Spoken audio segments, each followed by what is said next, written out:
been having a little starting issue where when you let go of the key, it would kill.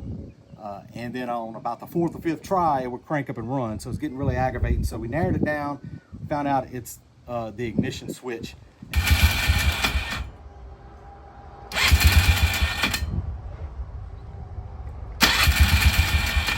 All right, so we're just gonna swap this ignition switch out. So it's just this little ring, and it pulls out the back. Take a little screwdriver here, get it unclicked. Got the exact same, this one's a 6-pin. If you could see that, ordered it off of Amazon. I'll put the link to the key.